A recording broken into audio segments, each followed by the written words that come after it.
I've got a new deck tech for you today. I've been working on this deck for a while. It's this new card on Uncommon from Strixhaven, Dina Soul Steeper.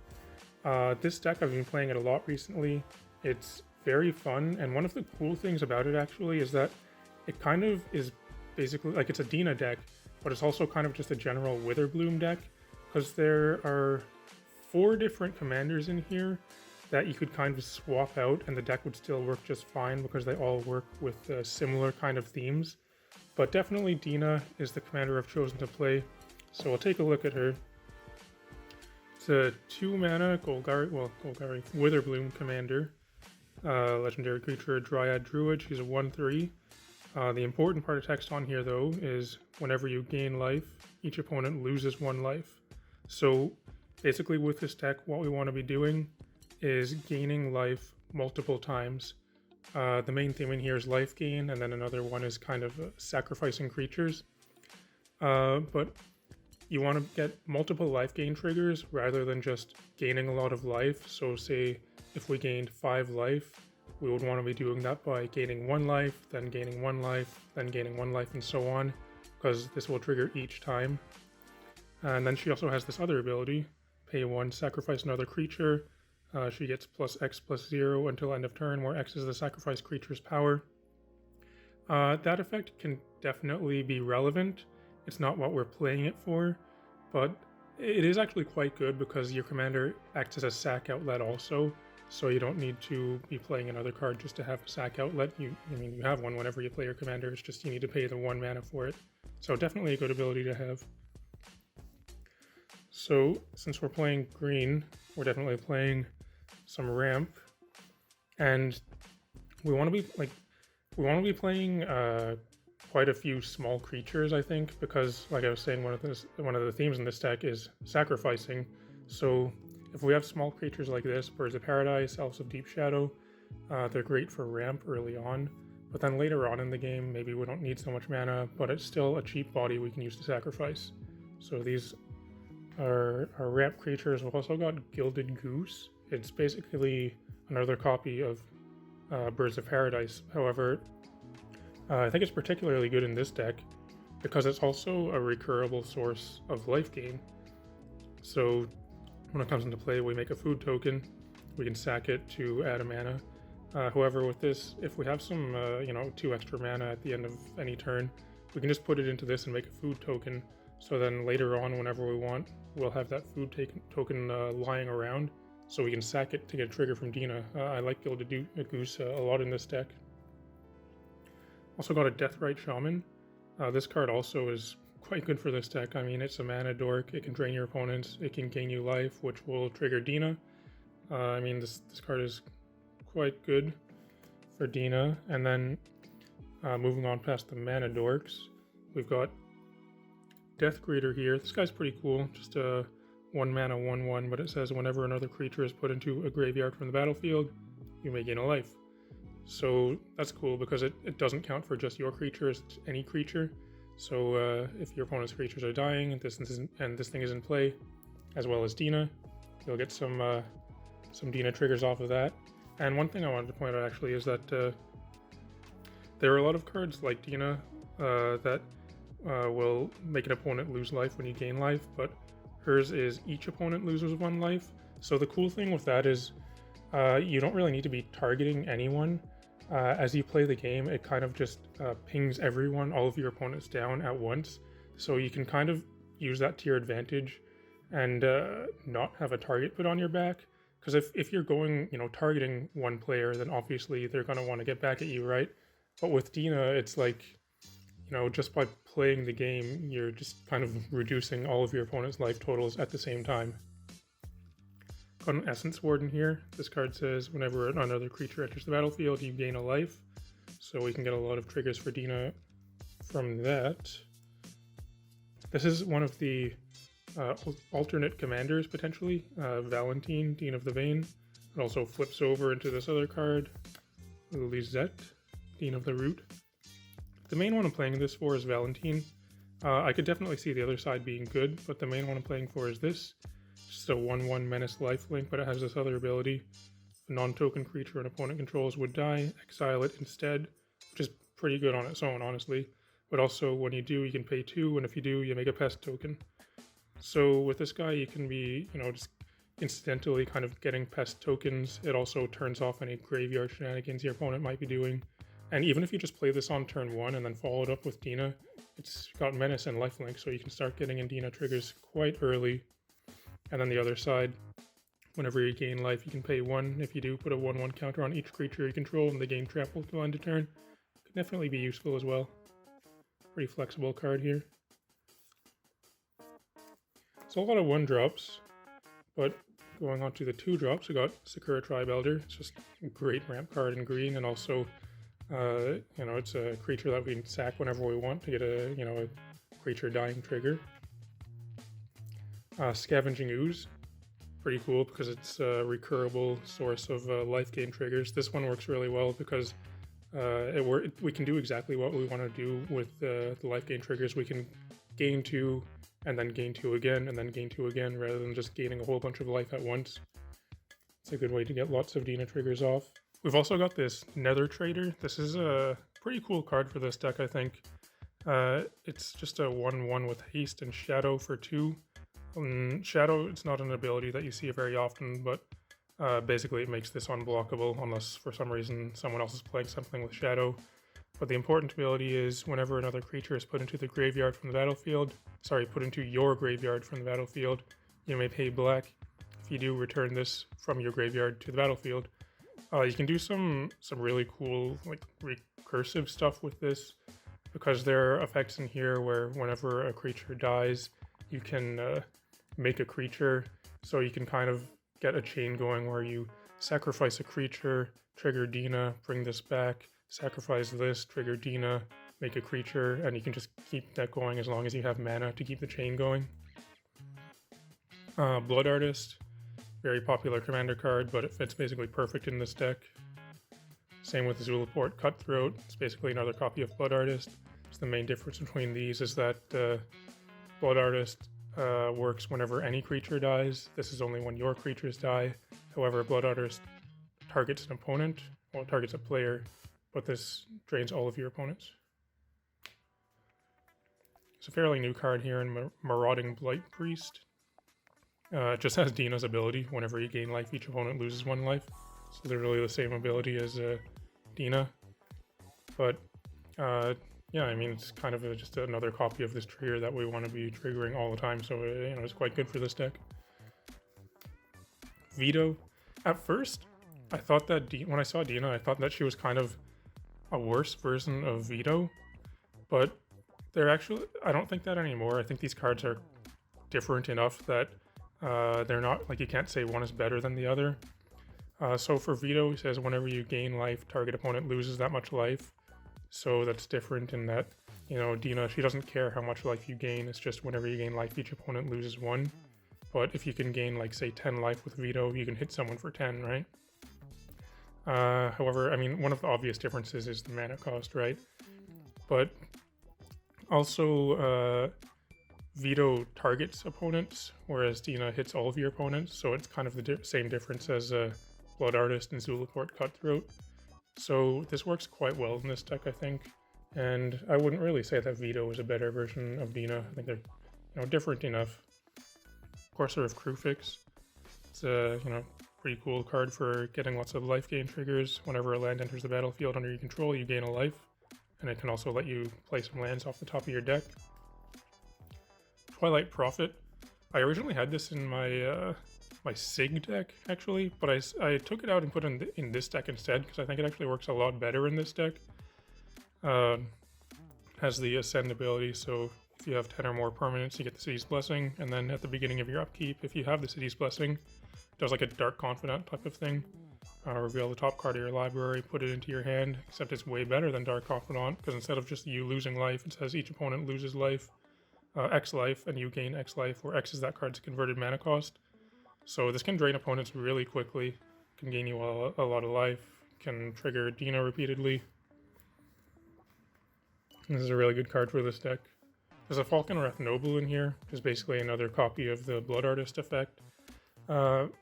There's this card that's very similar to this from, I think, Ravnica Allegiance. However, that card does not have flying, but I think that it hits all of your opponents. So you could, you could play this or that card. They fulfill the same kind of rule. They're just, I had this one, so I put it in here, but either one would work, really. They both have their pros and cons. Here's another one of the alternate commanders you could play. Savra, Queen of the Golgari. This card is pretty much perfect for this deck because it says whenever you sacrifice a black creature, you can pay 2 life. If you do, each other player sacrifices a creature. Also, whenever you sacrifice a green creature, you can gain 2 life. So Dina here, you can pay a mana to sacrifice something, and you can be triggering Savra kind of at will. It's basically works perfectly with Dina. Crypt Ghast. This card is pretty cool. It's a really popular commander card, but can help us ramp a lot. Makes our swamps tap for extra black mana, and it also has Extort. Extort obviously works well with Dina. It's a nice way to get life gain triggers. Pedilus Plunderer. This was a kind of a late addition to the deck, but I think it's pretty cool because it says whenever another creature you control dies, create a treasure. So we want to be sacrificing lots of creatures, making lots of like pest tokens and stuff. Importantly, it says whenever another creature you control dies, not non-token, so it counts for our tokens as well. So this can, give us a lot of value when our creatures are dying. So we want to sack them for getting Dina triggers. Witch of the Moors. I like this card a lot. This might be my favorite card from Jumpstart. So I'm kind of happy to finally have a deck that it works well in. It's 4/4 Death Touch for 5. At the beginning of your end step, if you gained life this turn, each opponent sacks a creature, and you return up to 1 target creature from your graveyard to your hand. So this card, it does a lot of stuff. It can make all of your opponents sack something every turn, and also you can, keep rebuying your stuff from the graveyard. This is almost a must answer threat, actually. Whenever I play this, the opponents definitely take notice. Grave Titan, it doesn't fit with the life gain theme, but it's just a good card, and I think that's kind of something that can be overlooked sometimes when building commander decks, is that it's fine to just play good cards even if they don't fit with your theme. That it can make your deck better just by having it in here, right? But what it does do is put multiple bodies into play. That was specifically why I chose this card. I was looking for something that can put multiple creatures into play, so I was thinking of maybe like Avenger of Zendikar or a Tendershoot Dryad or something, but this is the one that I chose because, when it comes into play, you get 2/2 zombies right away.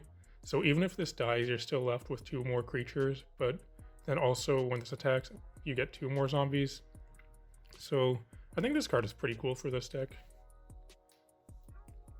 And then here we've got the last alternate commander, Beledros Witherbloom, Mr. Witherbloom himself. This card, obviously it's good for this deck because it's a Witherbloom deck, but this guy gives you a pest on each upkeep. So, each turn cycle you would get 4 pests. You can, be getting lots of Dina triggers with that. With just when the pest dies, you gain a life, so that triggers. But also if you got like a Blood Artist or something, that's another trigger. Also, there's this other very important ability, pay 10 life. Untap all lands you control, activate only once each turn. So it's sort of like a feast, sort of feast and famine kind of effect. But yeah, this card is obviously good for the Witherbloom deck. So that's all the creatures. Moving on to some instants and sorceries. This is a new card also, Plumb the Forbidden. Also a late addition to the deck, but this card is really powerful. I played this on Magic Arena, and I kind of didn't pay much attention to it when I saw it spoiled, but then when I played it, I realized how powerful this card is.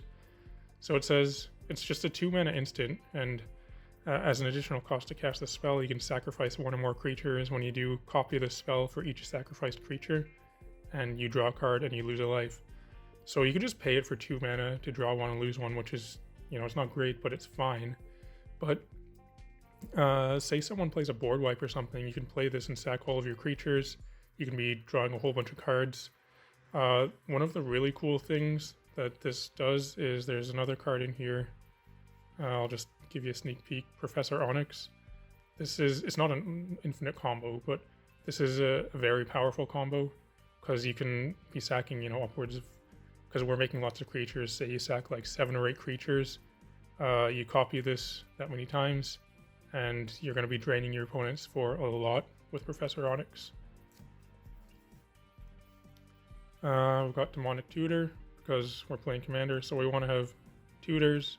I didn't want to have too many of them though, so this is the only one that I'm playing. I'm not playing Vampiric Tutor or anything else like that, but I figured I should play at least one. And also, I opened this in my my set booster box that I opened for Strixhaven, so I figured it would be cool to play it. Let's get some more ramp here and 3 visits, Kodama's Reach, and Cultivate.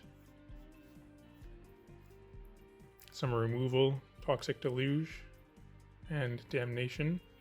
Also Assassin's Trophy. Another thing about this deck is I'm, like I was saying with, was it Witch of the Moors? I was happy to finally have a deck I could play it in. Same thing goes for Assassin's Trophy, because I think this card looks awesome. The secret lair art of this. I didn't have any deck that I could play this in before, but now I do, so, cool to be able to play this. Feed the Swarm.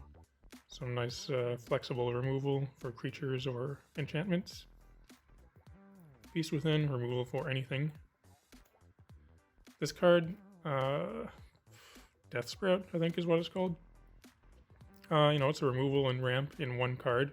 This is one that I did remove from the deck at one point to play something else, but then I put it back in because the more I thought about it, like, this card kind of grew on me because 4 mana is a lot to pay for a removal spell, but it is instant speed.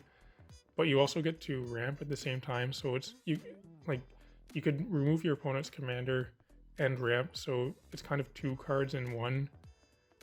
I think that, those 2 things together, I think this makes this a pretty good card. Got Mortality Spear, also removal for pretty much anything, any non-land permanent. It costs 2 less to cast if we gain life this turn. And we gain life basically every turn, so this pretty much just costs 2. Also got this Pest Infestation here. It's very similar to a card from, I think, Kaladesh called Release the Gremlins. But it says, destroy up to X target artifacts and or enchantments, create twice X 1/1 pest tokens. So actually at first I didn't think this card was that interesting, but the more I thought about it, I think it's actually quite good.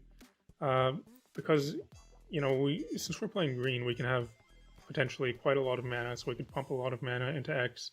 So we can destroy, upwards of like 3 or 4 artifacts or enchantments. But pest tokens are actually, obviously they're very good in this deck because they're the Witherbloom thing. So, any good card that gives us pest tokens, I think is worth considering at least. I've got this in the sorcery slot, but it's off consumption. It's one of the lands with a spell on it. I'm playing this one because it drains each opponent for 4. That's relevant. It's each and not target opponent, and we gain 4. So it can actually be a pretty big life swing. If we play this while we have Dina out, each opponent loses 4, we gain 4, but then Dina triggers, so each opponent loses 5. And we gain 4, so with this 1 card, we've effectively done 15 damage, right? Pretty good. For some enchantments here, Phyrexian Arena for some card draw. Sylvan Library, also for card draw. Life Gift. This is one that spiked up a lot in price when people started putting it in their Dina decks, but it is very good in this deck. So it says whenever a land comes into play, you gain a life. Nice and simple, right? But, think about it. It doesn't say whenever you play a land, it's just whenever any land comes into play. So in a 4-player game, there's going to be a lot of lands coming into play. And I can say from experience, this triggers a lot. And say if you have something like Wound Reflection out, the triggers can get kind of ridiculous. You can be draining your opponents quite quickly with this in play. It's is almost a must-answer threat, actually, when you have Dina in play. We got Bastian of Remembrance. It's another kind of a Blood Artist type of effect, but it's on an enchantment, so it's actually a lot better, I think, because it's much harder to remove. So, yeah, we basically want to be playing all these effects that we can, all the Blood Artist type of effects. Awakening Zone. This is a card that it gives us multiple bodies, right? You get a Eldrazi spawn creature every turn, but it's also ramp, because we can sack those for mana, and then we have, you know, Savra or something out. Well, actually, Savra does not trigger when we sack these, because they're colorless. But if we have, I mean, say this in play, that would get us a life gain trigger from Dina. Well, life gain from this, and then Dina would drain the opponents. Blightmound. It's a super cool card for this deck from the Witherbloom precon.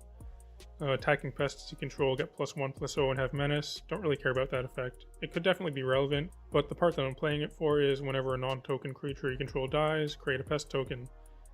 So, like, this is one of the cards that I was alluding to with Nether Trader, because you can get a pretty cool chain going with Dina, Nether Trader, and this, getting, you know, lots of recursive triggers. Trudge Cardin is, you know, a very similar card actually to Blightmound, except for it triggers when we gain life rather than when a creature dies. It costs 2, which is that's not an insignificant cost to get this trigger, but at the same time, we get a 4/4 token that does have trample, and 4/4 is pretty big, right? Especially if we can be getting lots of those. So I think this card works pretty well in this deck. This card here, Sanguine Bond. Whenever you gain life, target opponent loses that much life. So it's the same ability as Veto, but on an enchantment. One thing I want to point out, actually, is I'm playing this card, but I'm not playing a card that's very similar to this in Exquisite Blood. That might seem kind of strange at first, because Exquisite Blood is basically perfect for this deck, because it says whenever an opponent loses life, you gain that much life, so it's just an infinite combo with Dina or this. Just if you have those in play and you gain a life, you just win, because it triggers infinitely, because I keep triggering off of each other. But I don't want to win games that way, because I'm playing with my friends for fun. So I don't know, if you're playing and you want to win in the most efficient way, 100%, you should be playing that card. That card is great for this deck, but I'm not playing it just because I don't want to win the game that way. We've got Wound Reflection here, I mentioned it earlier, but this card is great in this deck. We have so many little triggers from Dina, and like Bastian of Remembrance, you know, things like that. Life Gift, this card works really well. Dictate of Erebos, you know, it's just, we're sacking lots of creatures, right? So why not make the opponent sack some creatures as well? Bouldervine Reclamation. It's a very powerful card. Whenever a creature you control dies, you gain a life and draw a card. It's any creature, not non-token creatures. So this can be gaining us a lot of life, get a lot of card draw. This card is perfect for this deck. There is another enchantment in here that I'm not playing that would potentially work well in this deck, which is Grim Feast. I believe it's from Mirage, I want to say. One of those old sets, but it's an enchantment for 3 mana. I think it says whenever a creature on an opponent's control dies, you gain life equal to its toughness. I think that's what it does. And definitely that card could work well in this deck. I don't have it in the list currently, but it's something I've been considering. Moving on to Planeswalkers, though, we've got 4 mana Vraska, Golgari Queen. You know, her +2 is mainly what we're playing this for. You can sacrifice another permanent. If you do, you gain 1 life and draw a card. So it's a life gain trigger, draws us a card. It's also, you know, versatile removal. Has like an abrupt decay effect for the -3. We're playing Professor Onyx. I showed you this one earlier, but this is also another late addition to the deck. I actually hadn't even considered this card, but once again I opened this in my set booster box that I opened.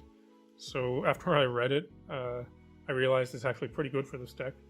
It has the Magecraft ability, so whenever you cast or copy an instant or sorcery spell, each opponent loses 2 and you gain 2. We do have a fair number of instants and sorceries, so it's, you know, that can be a pretty reliable source of draining the opponents and getting triggers for Dina.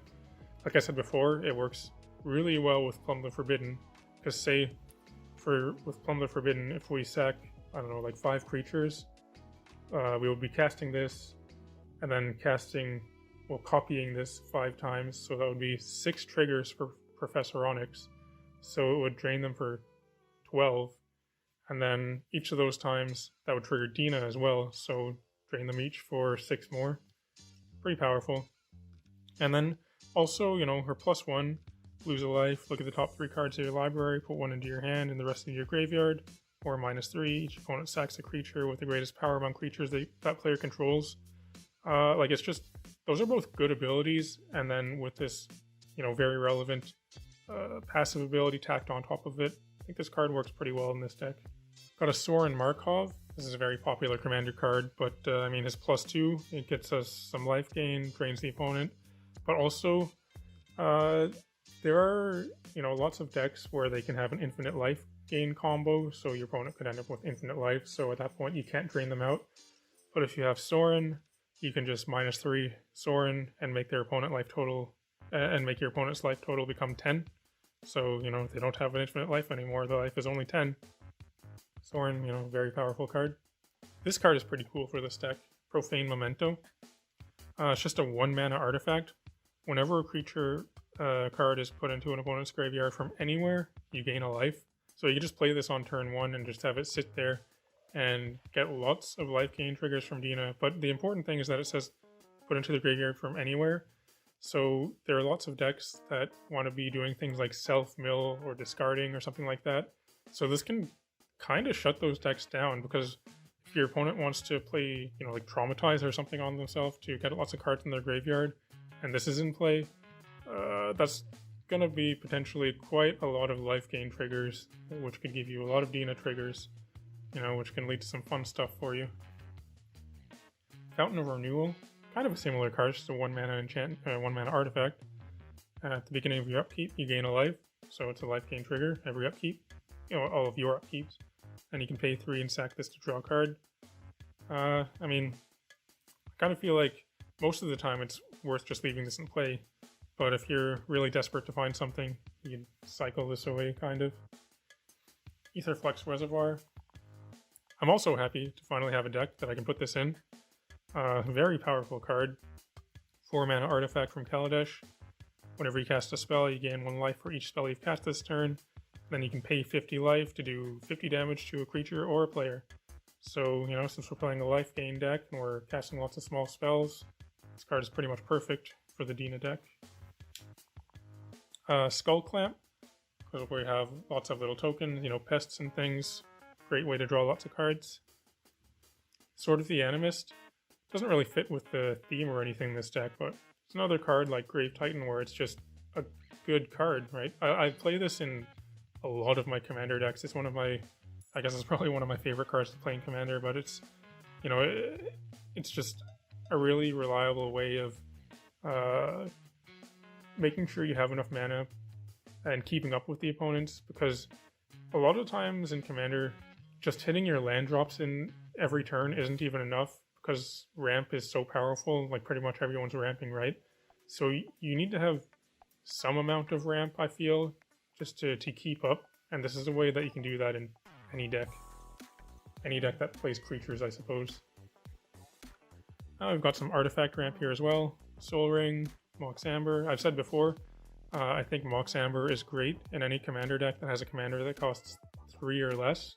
Dina has 2, so I think it's great in this deck. Pristine Talisman. Normally not a great card, because it's just a 3-mana rock that adds colorless, but whenever we tap it, we gain a life, so quite good in this deck actually. Arcane Signet. So 4 artifact ramp cards there. Let's get these on screen, how about that? Pontus Monument. This is it's not really a ramp card, but it kind of is, right? Because it discounts our black creature spells by 1. There are a fair number of black creatures in here that it discounts. Like, it wouldn't discount something like Valentin, because that doesn't have a generic mana in its cost. But I think there's upwards of, you know, 10 or so that it discounts, so that's relevant. But the more important ability is whenever you cast a creature spell, each opponent loses 1 and you gain 1. So it drains all of the opponents for 1, and we gain 1, which triggers Dina, which drains all of the opponents for 1 more. And it triggers off any creature we cast, not just black creatures. So we can be, draining the opponent for quite a bit with this. Well of Lost Dreams goes, this is an incredible source of card draw in life gain decks, and this is a life gain deck, so definitely playing this. Alhamaret's Archive. It comes in the Witherbloom precon, so obviously it works well in this deck, but yeah, if we gain life, we gain twice that much life. If we draw a card, except for the first one we draw on each turn, we draw 2 cards. So yeah, quite powerful. Bolas's Citadel. This can be, letting us play through our deck quite quickly. We can look at the top card of our library anytime. We can play the top card of our library, but if we cast a spell this way, we have to pay life equal to its CMC rather than its mana cost. But since we're a life gain deck, we should have a fair amount of life that we can spend kind of at will to play things like this without worrying about paying too much. Also, sack 10 non-land permanents, each opponent loses 10. Very relevant ability. And moving on to the lands. Got an Urborg. Goes in, pretty much any black deck and commander. Some dual lands, Darkboar Pathway, Jungle Hollow. Jungle Hollow normally would not play this card, because it's just a tap land, right? But it's also a life gain trigger. So, it's actually pretty good in this deck. Temple of Malady, Undergrowth Stadium, Nurturing Peatland, Necroblossom Snarl, Overgrown Tomb, Land of War Wastes, Blooming Marsh, Twilight Mire, Woodland Cemetery, Tainted Wood. So those are the black-green lands. Well, I guess this is kind of a black-green land as well, right? Fabled Passage, because we can get black or green with it. Sapseed Forest is a cool one. Enters the battlefield tapped, so that sucks, but we can pay a green and tap this to gain a life. Activate only if we control 2 or more green permanents, which is not too hard to meet that requirement. So, it's just a reliable source of being able to get life gain triggers kind of whenever we want. Command Tower provides any color. Grim Backwoods. This is also a late addition to the deck. At first I wasn't really a fan of putting this in the deck because I don't want to put too many colorless lands in here because I really don't like getting mana screwed. Or color screwed, I should say. But being able to pay 4, tap, sacrifice a creature to draw a card. We have one of the themes of the deck is sacrificing creatures, and sometimes we do just want a sack outlet, even though Dina is a sack outlet herself. This one is kind of better because it draws us a card. It does cost a lot more mana, but it's card draw on a land and also a sack outlet. I think it's probably worth playing in this deck. War Room, pretty popular card for Commander. It only adds colorless, so I don't want to be playing too many colorless lands in the deck. I think there's the only 2 actually. But this one is also just card draw on a land. We can pay 3, tap, pay life equal to the number of colors in our Commander's color identity. So 3, tap, pay 2 life, draw a card. We've got this Hagra Mauling. It's just one of these lands with a spell on it, or rather spell with a land, however you want to think about it. But it's a removal spell and also a land, so nice and flexible. And we got some swamps and forests. And this time, they actually all match, not just random ones. But yeah, that's the deck. It's a lot of fun to play. There can be a lot of triggers, but it's actually not so bad because the triggers aren't triggers for things like Rhystic Study or Smothering Tithe, where you have to ask the opponent, do you want to pay this cost? It's just you just tell them each opponent lose all of you lose a life. Just say that each of you lose a life whenever Dina triggers, and just mark down the life. There's no thought required, right? You don't have to think about whether they're going to pay for a mana cost or anything like that. So it's not so bad in that regard. But yeah, this deck is a lot of fun to play, and if you feel like you're getting tired of playing Dina as your commander, you can just swap it out with a Valentin or a Savra or Beledros Witherbloom itself. Any one of these commanders would work, because they all work within the same theme. Lots of fun stuff that you can do, gaining lots of life, draining the opponents, not really putting a target on your back because you're draining all of the opponents at once, not, one person in particular. And there's a lot of cards that I didn't mention that also work within this theme. I mean, green-black is a pretty popular color combination in Commander, I think, so there's lots of different options. You could be playing maybe like Phyrexian Altar or something like that. That's a card I can see working really well in this deck. I don't have it in this list, but definitely I can see it working well. If there's anything that you think I should be playing that I'm not, I'd definitely like to hear from you. Or just if you have any other kind of comments or critiques, I'd be happy to read that as well. But otherwise, thanks for watching. It'd be cool if you can like and subscribe and all that kind of stuff. And I'll talk to you later.